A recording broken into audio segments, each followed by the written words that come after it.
Hey guys, so today is E-Track day. You know, your garage is only as good as the tie downs that you have. I got about, kind of 6 to 9 usable tie downs that the Grand Design 381 came with.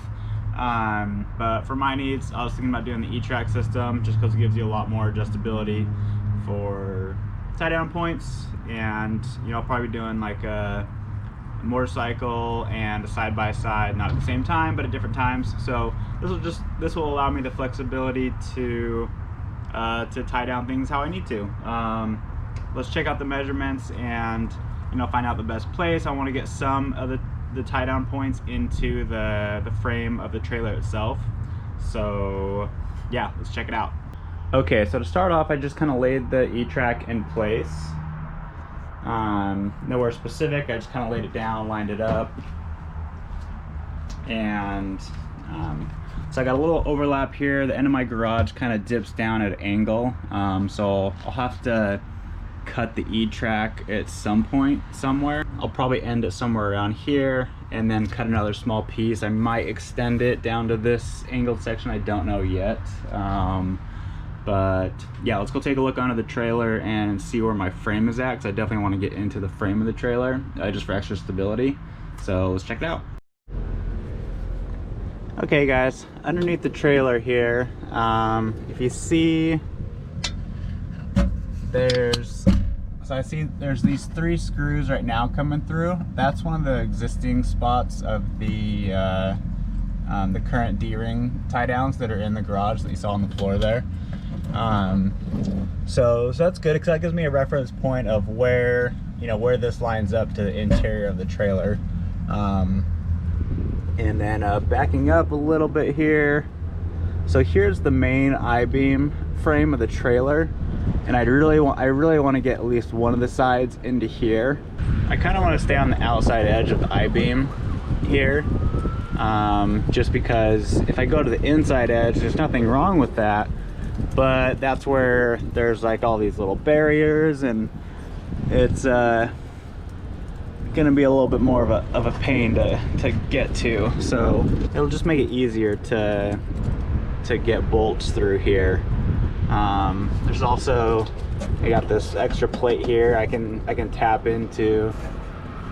There's some type of little compartment here, so that'll be in the way. So that's about a foot or 2. I wouldn't be able to put too much. I could still do like a self-tapping screw into the I-beam frame for just some extra support, but then I'll have to wait till I get to this other side here, so then I have more access and tie down spots. And there is underneath the floor is also a 1 inch wood flooring, so I can always tap into the wood too, just for extra support. But I just want to get some into the metal frame as well for support. So there's 3 more screws here. So again, that's going to be an existing position of where those D-rings are. So I have a reference point here.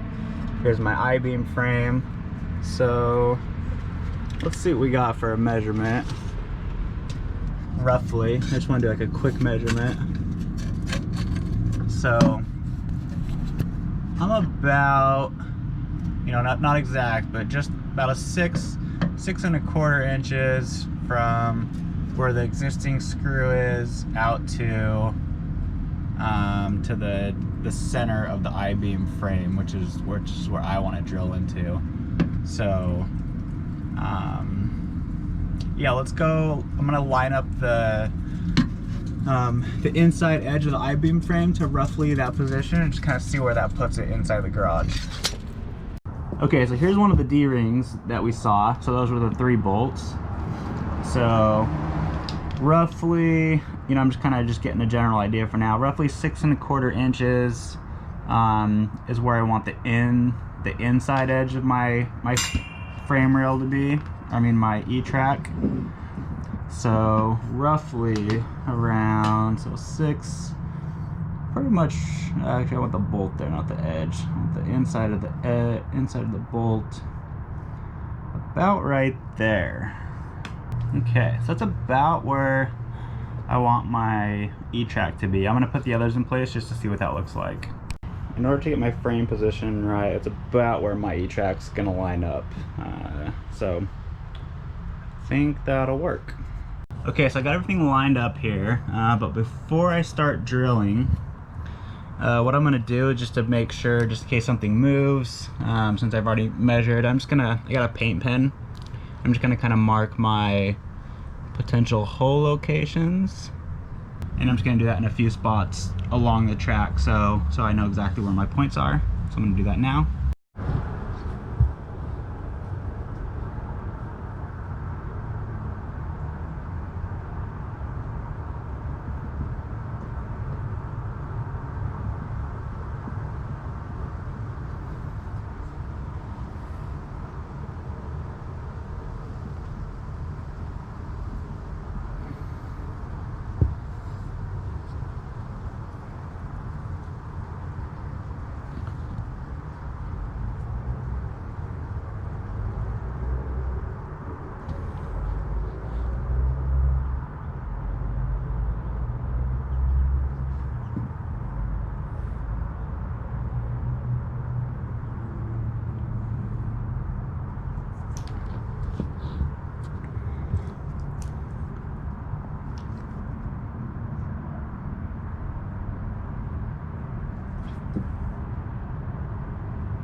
Okay, so I got all my holes marked with the paint pen, and I've double checked everything, double checked my measurements. I'm about to drill my first hole. This will be my first drill test to make sure I got everything lined up.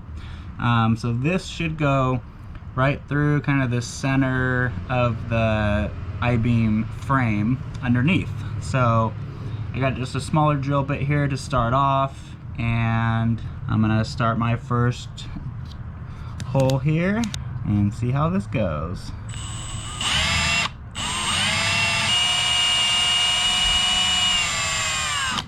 Okay, I think I'm through the frame. Let's go double check the underside. Okay, it looks good. So hopefully you guys can see this. So right here is the hole that I just drilled. So it's in the actual frame where I want it. I'll also be drilling another hole on the outside here for the other side of the E-track. But yeah, my alignment's good, so that's perfect. I'll be drilling it a little bit larger for a 1/4 inch bolt. Now that I know my alignment's good, I can finish drilling some holes. Now I'm gonna drill a 1/4 inch hole for my 1/4 inch bolt. That way I can just slide on through. All right, I am through, and I can see the ground, so all good there. And just a quick test fit. Here's my 1/4 inch bolt, 2 inch length. And yeah, that looks like it'll go through just fine.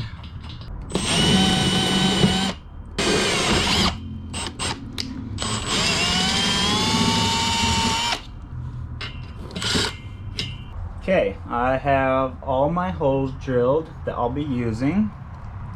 So on everything on the inside, I've got the 1/4 inch bolts going through because that's where my I-beam is on the frame for underneath the trailer. On the other side, I do have some 1/4 inch bolts where the D-rings are, just because that's where there was a solid piece of metal to tap through as well on the bottom. But everywhere on the outside edge that I don't have the I-beam, then I basically drilled just a pilot hole, and then I'll be using a wood screw that's going to go through just the wood flooring itself. So we got a lot of metal, little metal structure on the inside edge, and then some metal structure on the outside edge, with 1 inch wood flooring underneath as well to help secure it down. So I'm going to take all these out, get all the wood shavings cleaned up, and then I'll actually bolt this down and then move on to the other side.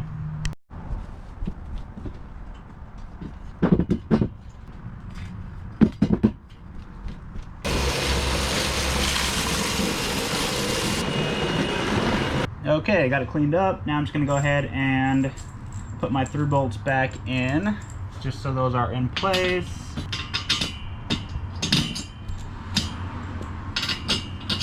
Okay, those are in, and now I can go ahead and where all I had all my pilot holes, I'll go ahead and put the wood screws in.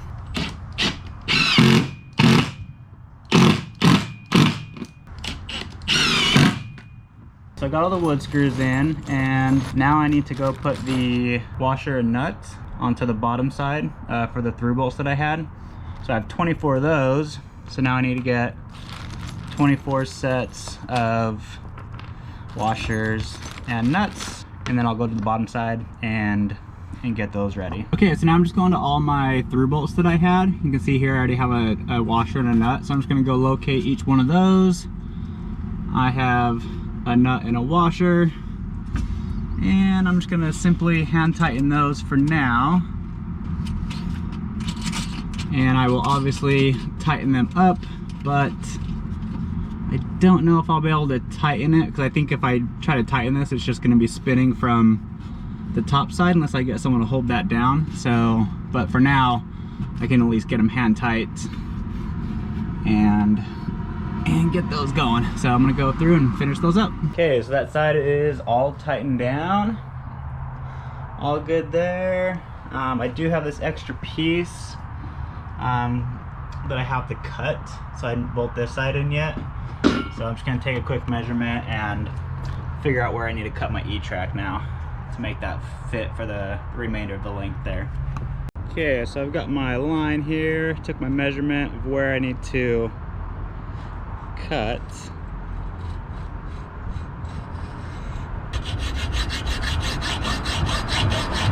Okay, I got my last piece cut, and it's pretty much perfect. Just line that up here,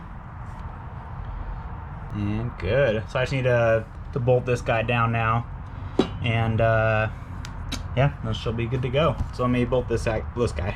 All right, and the last step is, of course, to make sure all my nuts from the bottom side are tightened down. All right, I'm gonna go do the rest. Okay, we have a finished product. So E-track is installed. Everything's bolted down. I got screws, I got bolts, I got nuts. Everything's tightened down to where it should be. Now I'm just ready to load the toys up. But yeah, nice to have the E-track installed. It's gonna be so much nicer to tie down the side-by-side. If I do add a motorcycle, I think I'll add some type of center wheel chock here that I'll put in the center that I can tie down to either side. But yeah, this will give me a lot of options for tying things down. Super happy with how it turned out. And yeah, it wasn't too bad, just a little bit of time. It's a lot more nuts and bolts than I expected, but yeah, I'd rather have a nice secure product and have a little bit more nuts and bolts. So yeah, again, I have through bolts and nuts going on the through to the underside, anywhere where it goes through to the I-beam frame. And anywhere that I don't have access to the frame underneath, I have number 14 wood screws that are just going through the wood flooring. So a lot of good attachment points. I kept my factory D-rings in place in case I need some even more tie downs. I can never have enough. But yeah, guys, turned out well. I'm happy. And if you guys have any questions, definitely let me know. All right, see you guys later.